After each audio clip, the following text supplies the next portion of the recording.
Hi, I'm Danny. I'm head of people at Rise at 7. I've been working in HR for around 10 years across multiple different industries, including marketing, creative, and retail.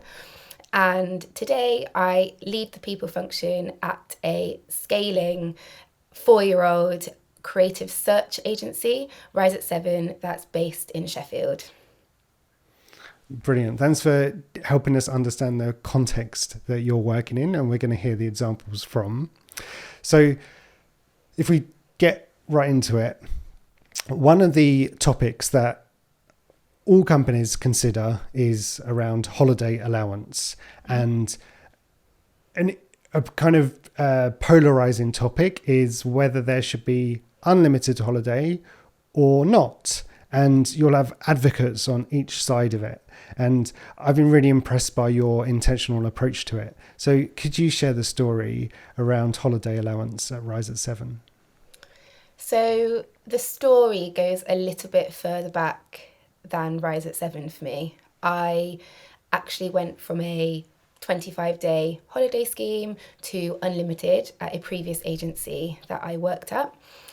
And the experience that I had at that agency is that at the senior end, a lot more employees took more days of holiday than at the junior end.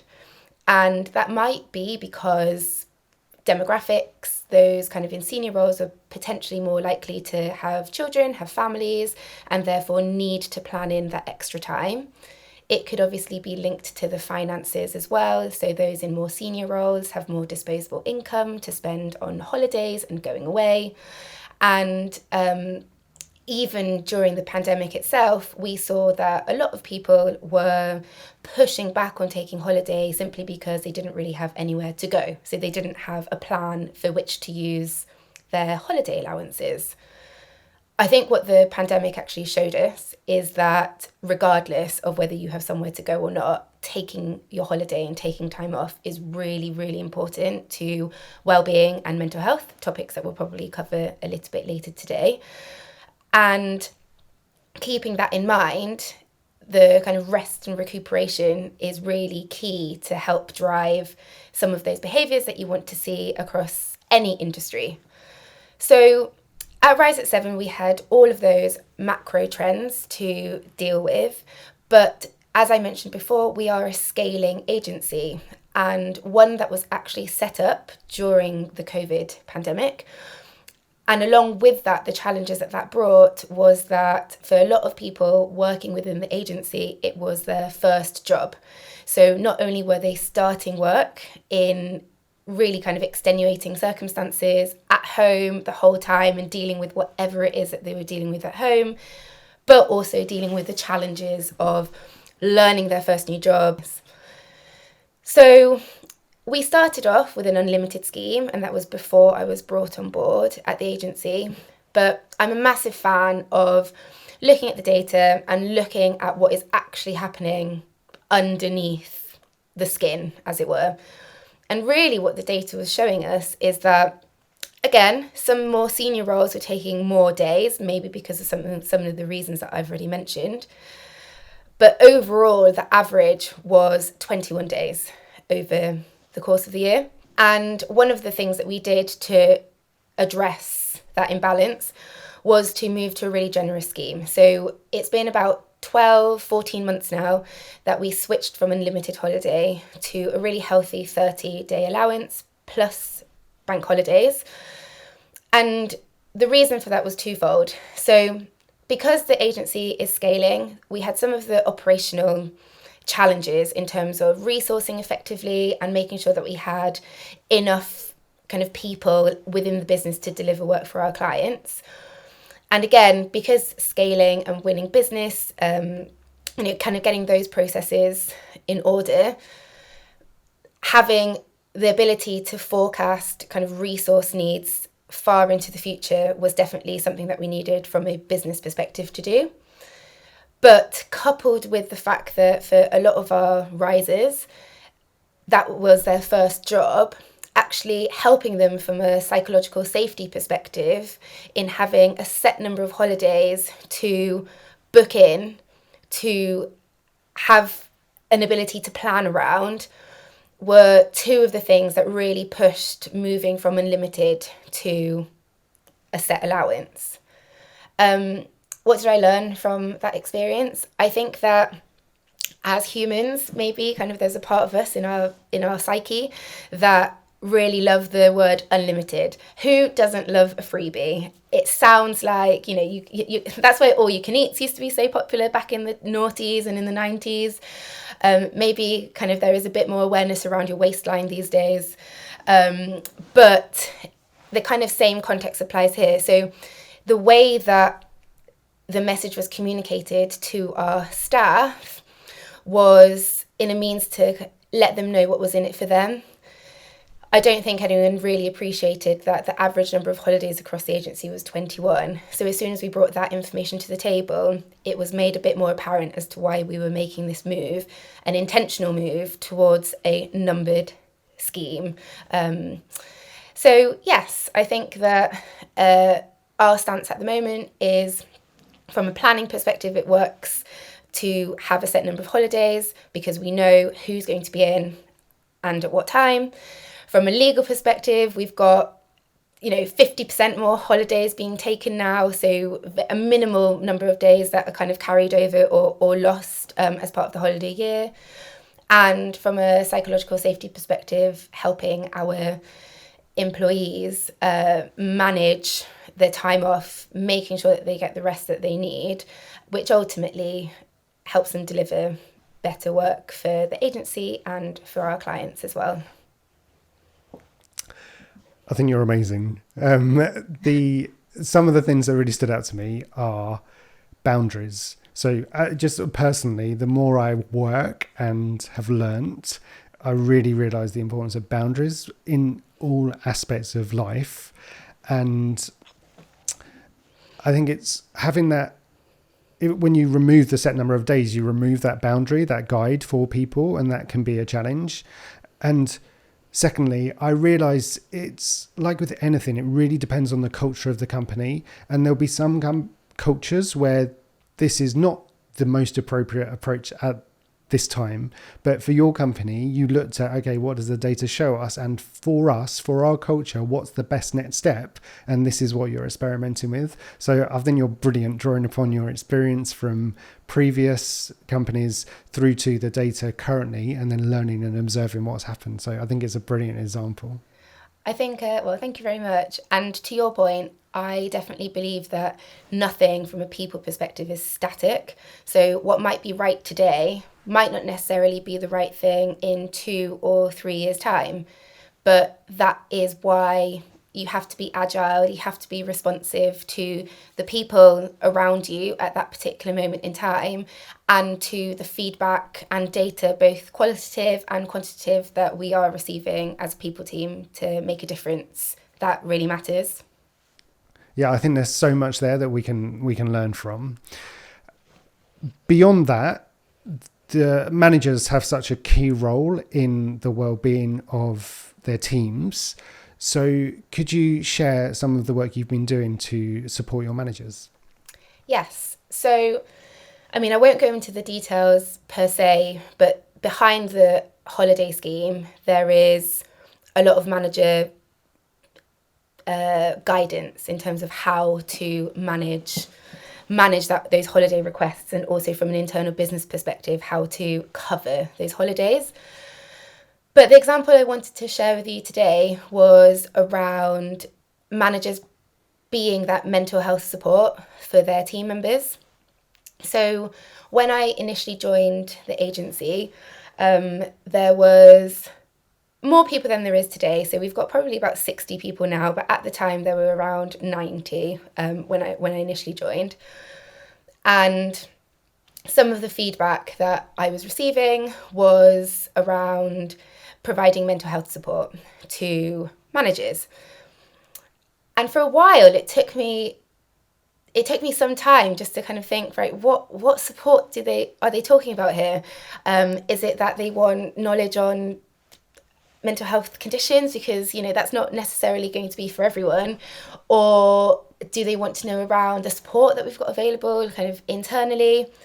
But really what it came down to was having those difficult conversations. And even though it's less of a taboo subject today, it still is a little bit, in the sense of, if you don't really know how to bring up the topic of mental health or ask somebody that question, then a lot of people just shy away from it because they don't want to offend somebody, or they just don't want to put themselves in a situation whereby they're the ones feeling uncomfortable and could, by default, put somebody in a worse off condition than had that conversation not happened in the first place.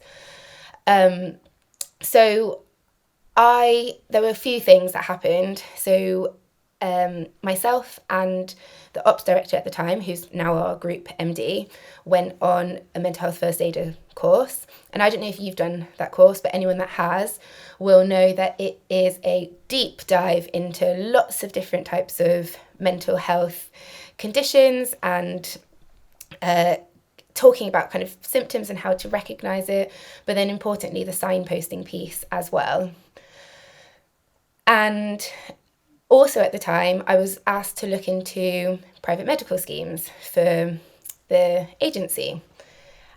For myself, I am a personal advocate of providing mental health support. I know how important that can be. It's a passion area for me as well. One of the areas that I constantly keep up to date with from a DEI perspective as well. So I knew, looking at the PMI options, that the options I wanted to bring into the agency were to cover mental health support as well, but not just a tick box, EAP.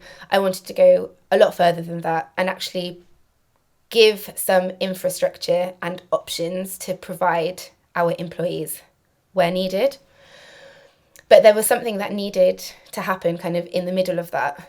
And what I did was design some training for our managers that gave a high-level overview of mental health, what it means within teams, fostering that psychological safety around having those conversations, and putting workshops together where our managers could put some of those key frameworks into action to have some of those difficult conversations.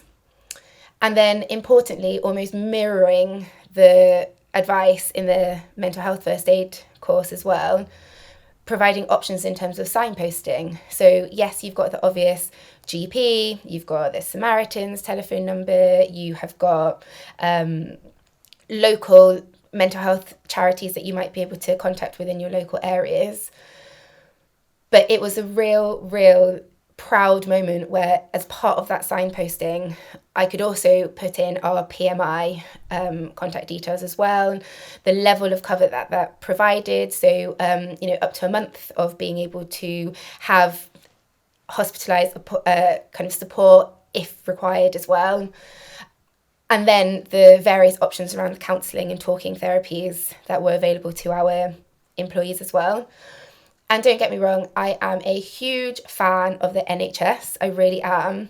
But at a time where resources are so stretched, I do think that if employers can play a role in diminishing that stress on kind of those services for people that really need them, then providing alternatives within the workplace is a benefit that kind of can be unmatched, because it can provide the support that it really where employees really require it at a particular moment in time. And actually, on that note, I've seen real kind of positive progress in the last kind of 18 months or so since all of these initiatives were introduced into the agency. So our sickness days have reduced kind of by over 50%. And yes, that is kind of in comparison to the reduced headcount as well. So I'm not kind of fudging the numbers. So the sickness days have reduced. I haven't heard anything from our managers in terms of needing extra support for having those conversations, because they were, there are regular sessions that are being run, and then people team coaching our managers through how to approach those conversations for any employees. And then most recently as well, I've had individuals come to me saying that they have used the resources and the PMI that have been put in place. Whereas before, that might have resulted in kind of long-term absences from the agency. And by no way am I advocating that individuals should be working when they shouldn't. Obviously, if you're sick, you should be having the time off. But actually, some of our employees are finding that the support that they're receiving outside of work is enabling them to function and cope whilst at work, because they're being upskilled through some of the resources that have been provided through the workplace as well. So overall, it's such a holistic approach that I'm super, super proud of. Having top end support and being able to confidently signpost people to relevant resources, having the resource there to address those initial kind of grassroots conversations as and when they come up, and also kind of the long-term options for our employees to self-serve and get the support that they need, because they are aware of the mechanisms that have been put in place by their employer for them.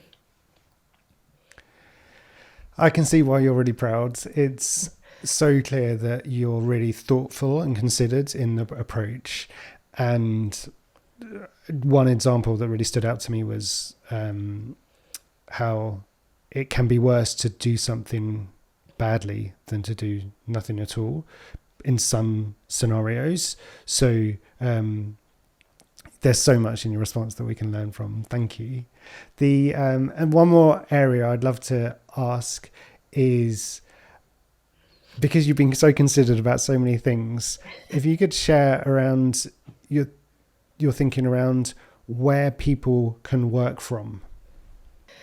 I really do passionately believe that different experiences can help foster curiosity and learning, and provide different perspectives that you can then bring into not only your personal life, but the workplace as well. One of the ideas that I've been so passionate about is rolling out a work from anywhere scheme. And actually, I really wanted to do this at my previous employer, but unfortunately I wasn't able to roll that out. So I was given the opportunity at Rise at 7. And again, that's been in place for just over 12 months now. So probably about 14 months. It was rolled out just at the point or just before I went on maternity leave. And we've had probably around 11-12% of the agency that have actually taken up the opportunity to apply.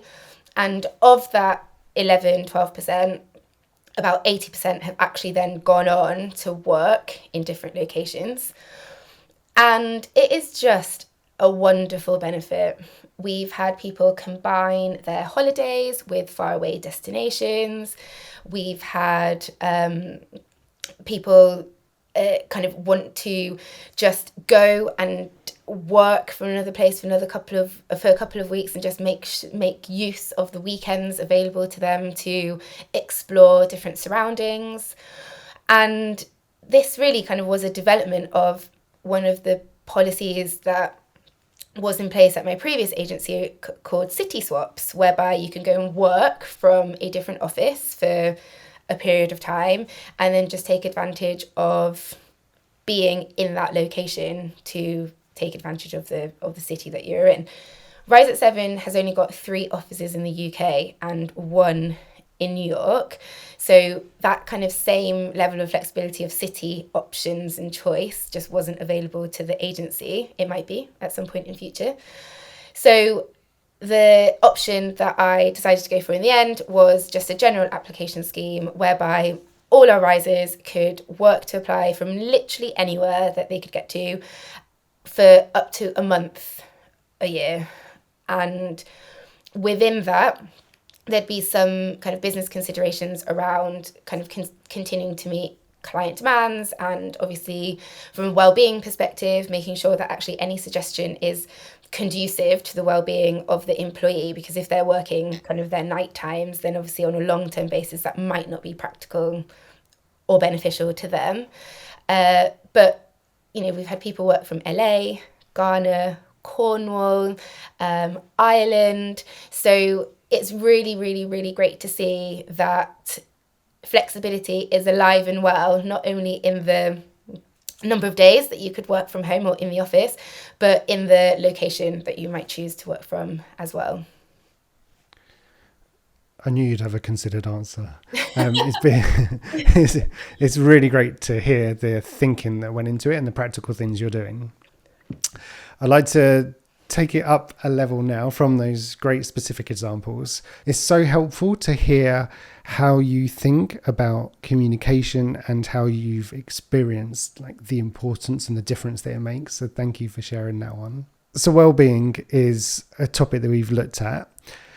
If someone listening or watching is thinking how they can encourage a culture that supports well-being, based on your experience, what would you suggest or advice would you offer them? So a long time ago, actually, when I actually had a coach, and they helped me to reflect on what I found important and how I wanted to lead from a people perspective and HR perspective versus kind of what I found important. And at the time, I very much identified that well-being for me was around being well enough to do your job at the full potential that you might be able to deliver it.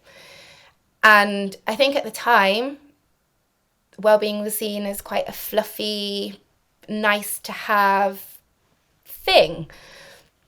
And I feel like I'm regurgitating some of the topics that we've talked about already today, but, you know, the pandemic itself, when we were all shut in four walls, just demonstrated the power of well-being and how important that is. And well-being, for me, I think, is a lot more than yoga classes and fruit bowls and guided meditations at work. Don't get me wrong, I think that all of those things can be great coping techniques, and knowledge is power. So being able to equip individuals with the knowledge of addressing any well-being mishaps through the application of some of these coping techniques is going to be empowering overall. But in my view, a company should only be introducing those things once the foundations and the internal mechanisms of the house are all working in order. And it comes back to some of the points that I've mentioned already around building a foundation on clear and transparent policies, making sure that there is a real understanding of why an employee is doing what they're doing and the difference that they're making to their workplace. Having clarity around what is expected in a job role or what they're meant to be delivering. Having the ability to check in with their manager to make sure that actually what they are doing is making a difference not only to the team, but is aligned to the expectations of the manager and the organisation as well. And all of those things actually probably come back to the black and white parameters that I was explaining around before, making sure that that information is readily available so that there is no miscommunication or unalignment in terms of what's expected. And it might sound really boring to a lot of people who want to get straight to the rafters in terms of, you know, the yoga classes and the meditations. But without those really strong foundations in place, you can't get to the rafters anyway. It becomes really meaningless. So for me, if a company wants to be improving its well-being, it's important to start from the bottom up, do the brilliant basics first, build on that, build knowledge around expectations, around behaviours and what's expected and what isn't. And only once you've got that collaborative effort in place can you then build and introduce meaningful events tied to well-being that your employee population will be able to make the most of as well. I really appreciate how structured and how structured that response is, so that people think, okay, this is where I start, and then build upon that. Thank you. One of the things I'm super interested in is what books people really appreciate. So could you share, if there's a book that really stood out to you, which was that and why? So, as I mentioned in the earlier part of the conversation, I do have a 16-month-old toddler. So I think that when I say that this was the only book that I finished from start to finish during my maternity leave, it was bloody great. And the book that I'm talking about is Matthew Syed's Rebel Ideas. And the reason why I loved it is because it went so much further than DEI in the context that we know it today. The idea that Matthew talks about in this book is cognitive diversity, and cognitive diversity comes in so many more formats than you would expect from kind of standard demographics such as age and sex and, you know, all those other elements that you might align to DEI. But actually it goes into the variation of why somebody might think in a certain way. And the examples that Syed puts in his books really are page turners. So talking around the link between aviation disasters that have happened and the lack of cognitive diversity on some of these teams. You know, some of the disasters that have taken place is due to lack of communication between one expert and another. One person might be concentrating on the wrong thing, and that in itself is going to impact the rollout of events and ultimately what happens at the end. But then also talks about kind of education and where you might attend education or where you might live in a particular country. And all of this goes into developing your cognitive identity.